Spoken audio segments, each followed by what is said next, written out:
21 अप्रैल 1526 के रोज़ मौजूदा भारत की एक रियासत हरियाणा का शहर पानीपत में एक बड़ी जंग का मैदान सज रहा है। आज दो बड़े तारीख के किरदारों का ज़िंदगी और मौत का फैसला होगा। एक तरफ पठानों का ख़ानदान लोधी ख़ानदान, जिसका सरदार इब्राहिम लोधी बादशाहत का आखिरी सरदार है, जबकि दूसरी तरफ मुग़लों का ज़हीरुद्दीन बाबर, जो अमीर तैमूर की औलाद में से है। जबकि ज़हीरुद्दीन बाबर की वालदा का शजरा नसब चंगेज़ खान से मिलता है। यही वजह है कि जंगजू फितरत इसको विरासत में मिली है। जब ज़हीरुद्दीन बाबर को इसके ख़ानदान ने अपने ही इलाके से निकाल दिया तो ये काबुल फ़तह करके इसका हुक्मरान बन गया। 21 अप्रैल 1526 के रोज़ हिंदुस्तान पर इसका 5वां हमला है, लेकिन इस बार यह पुरअज़म लग रहा है। इस वक्त बाबर के पास तकरीबन 12,000 फ़ौजी हैं, जबकि इसके मुकाबिल फ़ौज 50,000 की है। आज की इस वीडियो में हम आपको हिंदुस्तान के पहले मुग़ल बादशाह ज़हीरुद्दीन बाबर के बारे में बताएंगे। अस्सलाम वालेकुम नाज़रीन, मैं हूँ राय सुल्तान और आप देख रहे हैं सुल्तान पॉइंट। बाबर जानता था कि 12,000 के इस मुख्तसर लश्कर से इब्राहिम लोधी को शिकस्त देना नामुमकिन है। इसलिए इसने दुश्मन को खुले मैदान में जंग की बजाय अपनी हिकमत अमली से शिकस्त देने का फ़ैसला किया। फिर इसने अपनी फ़ौज को 3 हिस्सों में तकसीम किया। इसने दाएं बाजू वाली फ़ौज को पानीपत के दरख्तों की आड़ में छुपा दिया, जबकि बाएं बाजू वाली फ़ौज के सामने इसने खंदक खोद कर बाड़ लगा दी ताकि दुश्मन इन पर डायरेक्ट हमला ना कर सके। जबकि तीसरा दरमियानी हिस्सा था, जिसे कल्ब कहा जाता है, इसने इसके सामने छकड़े बांध कर रख दिए। इनमें इसने तीर अंदाज और बंदूक बरदार सिपाही खड़े कर दिए और इन बेहतरीन तीर अंदाजों के पीछे इसने अपना ख़तरनाक हथियार नस्ब कर दिया, और वो था तोप। ज़हीरुद्दीन बाबर के पास 12 तोपें थीं, जिसे इसने गाड़ियों की आड़ में छुपाया हुआ था ताकि कोई इन्हें निशाना ना बना सके, जबकि ये तोपें इस पोजीशन पर भी गोलाबारी कर सकती थीं। हिंदुस्तान में यह हथियार पहली बार इस्तेमाल हो रहा था, जबकि इब्राहिम लोधी की फ़ौज को अंदाज़ा ही नहीं था कि ये कितनी तबाही ला सकता है। इब्राहिम लोधी जब अपनी फ़ौज के साथ पानीपत के मैदान में उतरा तो ज़हीरुद्दीन बाबर पहले ही अपनी चाल चल चुका था। इब्राहिम लोधी ने देखा कि दुश्मन तादाद में कम है, तो इसने अपनी फ़ौज को दुश्मन पर खुलेआम हमले का हुक्म दे दिया। इसने अपना बेहतरीन हमला सबसे पहले कर दिया। इसने हाथियों के साथ चढ़ाई शुरू कर दी, लेकिन जब हाथी आगे बढ़े तो जैसे ही वो बाबर की फ़ौज की हदूद में आए तो इसकी तोपों ने इन पर गोले दागना शुरू कर दिए। तोपों की गूंज से हाथी इतने डर गए कि वो वापस उल्टे पांव भागे और अपनी ही हज़ारों फ़ौजियों को कुचल डाला। मौके की मुनासबत देखते हुए बाबर ने अपने घुड़सवार दस्तों के साथ एक नहायत ही सख्त हमला किया। ये हमला इतना ज़बरदस्त था कि लोधी फ़ौज में भगदड़ मच गई। सुल्तान इब्राहिम लोधी बाजी हाथ से निकलते हुए देखा तो अपने ख़ास दस्तों के साथ आगे बढ़ा ताकि दुश्मन को रोक सके, लेकिन वो भी ज़हीरुद्दीन बाबर का हमला ना रोक सका और मारा गया। जब सुल्तान इब्राहिम लोधी की मौत की खबर फैली तो इसकी फ़ौज घबरा कर भाग उठी। बाबर ने पानीपत की पहली लड़ाई जीतकर हिंदुस्तान में मुग़ल सल्तनत कायम कर दी थी, और ये सल्तनत 300 साल से ज़ायद अरसे तक कायम रही। ये बात भी हकीकत है कि हिंदुस्तान पर इतना लंबा अरसा हुकूमत किसी ख़ानदान ने नहीं की जितनी मुग़लों ने की।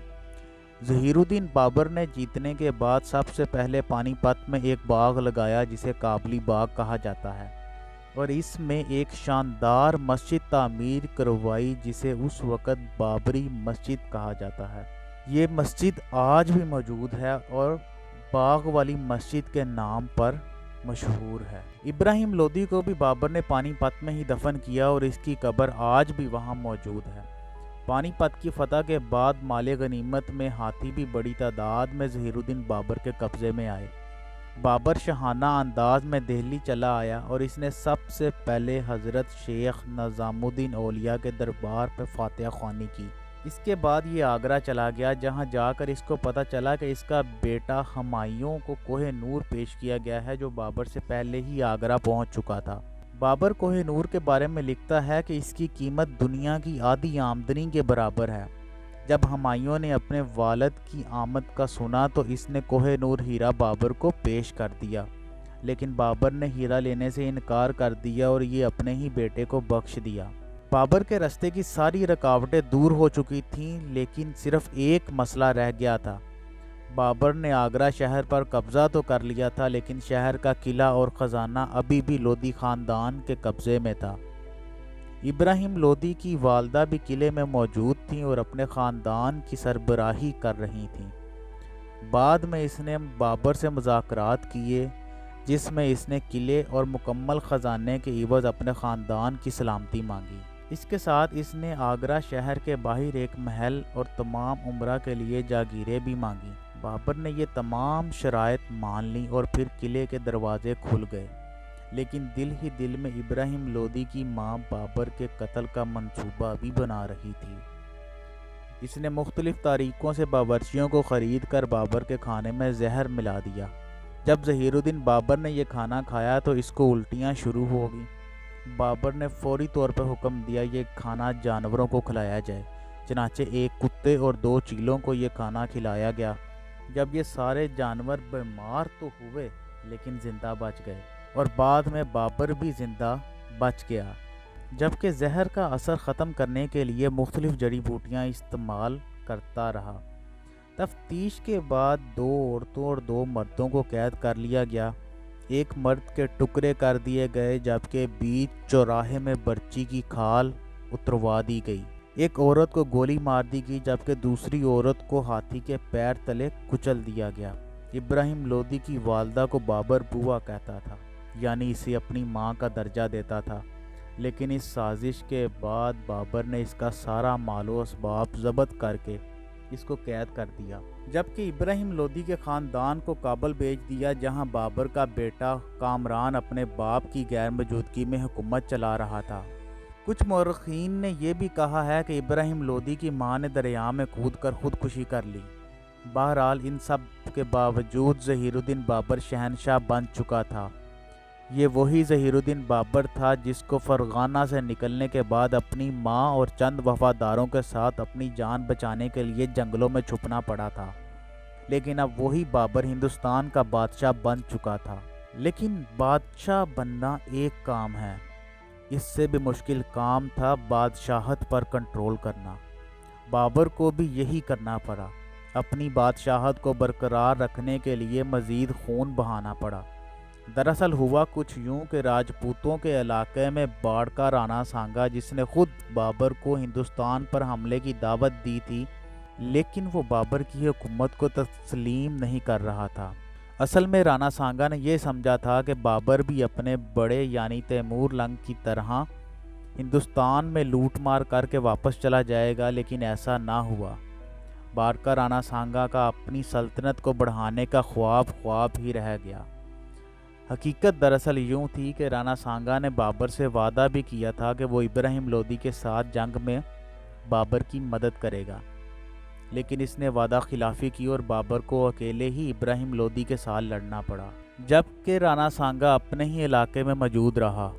لیکن جب ابراہیم لودھی کو شکست دینے کے بعد بابر نے ہندوستان میں ہی رکنے کا ارادہ کیا تو رانا سانگا اس سے جنگ کرنے کے لیے تیار ہو گیا۔ اس نے ارد گرد کے راجپوت راجاؤں کو جمع کیا اور ایک نہایت ہی بڑا لشکر تشکیل دے دیا، یہاں تک کہ لودھی خاندان کے کئی بڑے بھی راجپوتوں کے ساتھ مل گئے۔ جب بابر کو اس بارے میں پتہ چلا تو اس نے رانا سانگا سے مقابلے کے لیے نئی توپیں تیار کرنے کا حکم دے دیا۔ بابر کے ایک وفادار علی قلی نے ایک توپ تیار کی جو 600 کلومیٹر تک گولہ پھینک سکتی تھی۔ بابر نے خوش ہو کر علی قلی کو ہیروں سے جڑا ہوا ایک ہار تحفے میں دیا۔ جب بابر راجپوتوں سے مقابلے کے لیے نکلا تو اس کے پاس 50 توپیں اور ایک زبردست لشکر موجود تھا، لیکن ایک نجومی نے پیشن گوئی کی کہ یہ وقت بابر کے لیے برا شگن ہے، جس سے بابر کی فوج کے حوصلے پست ہو گئے۔ ظہیر الدین بابر شراب نوشی کا عادی تھا، لیکن اب اس نے اللہ کے حضور منت مانگی کہ جب وہ جنگ جیت لے گا تو شراب نوشی سے توبہ کرے گا، اور یہی نہیں بلکہ ملک میں اس کے استعمال پر بھی پابندی لگا دی جائے گی۔ اس نے اپنی فوج کو حوصلہ دینے کے لیے اسی وقت شراب کے برتن توڑ ڈالے۔ मुग़ल फ़ौज के पास शराब से लदे हुए अनगिनत ऊँट मौजूद थे। बाबर ने इस सारी शराब में नमक डलवाकर इसका सिरका बनवा दिया। इसने शराब के साथ एक और मन्नत भी मांगी थी कि अगर वो राणा सांगा से जंग जीत गया तो मुसलमानों के ऊपर लगे तमाम टैक्स को माफ़ कर दिया जाएगा। बाबर की फ़ौज दुश्मन की तादाद की वजह से बहुत ज़्यादा खौफज़दा थी, लेकिन बाबर ने एक तकरीर भी की जिसने फ़ौज के हौसले बुलंद कर दिए। बाबर तकरीर में कहता है कि जो भी इस दुनिया में आया है इसने मरना है। ज़िंदगी और मौत अल्लाह के इख्तियार में है, इसलिए मैदान जंग में दुश्मन को देखकर मुंह मत मोड़ना। बाबर अपनी तकरीर से फ़ौज के हौसलों को बुलंद करने में कामयाब हो गया। आगरा से 60 किलोमीटर दूर एक इलाका है खानवा। बाबर और राजा सांगा की फ़ौजें इसी जगह आमने सामने आईं। यहाँ बाबर ने फिर पानीपत वाली तकनीक का इस्तेमाल किया। इसने तोपों को छकड़ों की आड़ में छुपा दिया और फ़ौज के दाएं और बाएं जानब हिफाजत के तौर पर खंदकें खुदवा दी। चनाचे जंग शुरू हुई तो एक बार फिर बाबर की फ़ौज ने दुश्मन को घेरे में ले लिया। राणा सांगा के कुछ इत्तेहादी भी बाबर से मिल गए और बाबर ने यह जंग बआसानी जीत ली। राणा सांगा जंग में ज़ख्मी होने के बाद वापस चला गया। इस इलाके में पानी और खुराक के बगैर जंग लड़ना बहुत मुश्किल थी, इसलिए ज़हीरुद्दीन बाबर ने राणा सांगा का पीछा नहीं किया और वो आगरा वापस लौट आया। राणा सांगा वापस तो आ गया, लेकिन दिल ही दिल में बदले का मंसूबा बनाता रहा। अगले ही बरस इसकी अचानक मौत हो गई। कहा जाता है कि इसे इसके अपने ही सरदारों ने जहर दे दिया था, क्योंकि वो समझते थे कि बाबर से बदला लेने की ख्वाहिश राजपूतों के लिए ख़तरनाक साबित हो सकती है। बहरहाल राणा सांगा की मौत से बाबर के रास्ते का एक बड़ा कांटा तो हट गया था और वह बेझिझक हिंदुस्तान पर हुकूमत करने लगा। लेकिन सिर्फ 2 बरस बाद ही 1530 में ज़हीरुद्दीन बाबर की भी मौत हो गई। इस वक्त इसकी उम्र सिर्फ 47 बरस थी। बाबर की मौत से एक हैरत अंगेज़ वाक़या मंसूब किया जाता है। कहते हैं कि बाबर का बेटा हुमायूं बुरी तरह बीमार हो गया। बाबर परेशानी में अपने बेटे के बिस्तर के गिर्द चक्कर लगाता रहा और दुआ करता रहा, ऐ खुदा मेरी ज़िंदगी के बदले मेरे बेटे की ज़िंदगी बख्श दे। हैरत अंगेज़ तौर पर हुमायूं सेहतयाब हो गया, जबकि बाबर बीमार हो गया और इसी बीमारी की हालत में वो इंतकाल कर गया। बाबर की वसीयत के मुताबिक इसकी मैयत को काबुल ले जाकर दफन किया गया।